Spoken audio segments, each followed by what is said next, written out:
Yeah, absolutely. A ton of money, $254 million to be exact. And it would go to education priorities, just like giving teachers a pay raise. This is some of those, a breakdown of those numbers, where it would go. But the question is, where's that money coming from? It's coming from the teacher retirement system that's already raising concerns in the Capitol.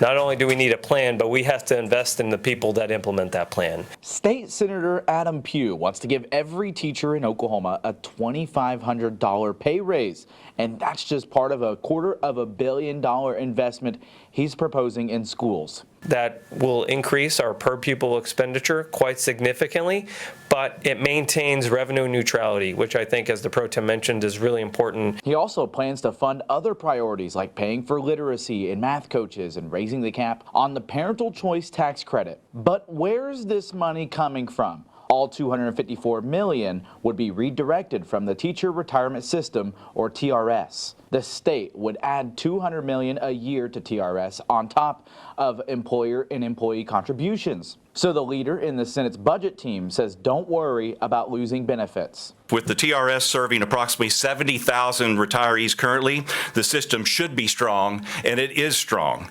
And there is no reason to think that it won't stay that way. It is an idea that shook the Capitol a little today. I asked if the Senate worked with the House budget team. Did he say, like, oh, we're looking at this too, or no? He thanked me for giving him a heads up and received the report.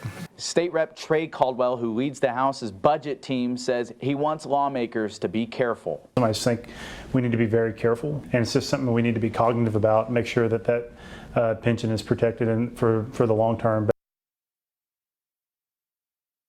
It would need to go through both chambers, the House and Senate, and then go to the governor. So they have a lot of steps, a lot to follow there. But if you're interested to see exactly what the Senate's doing, like I said, teacher pay raises, math coaches, literacy coaches, that's all on KOCO.com. Reporting live, Dakota Wapakichi, KOCO 5 News.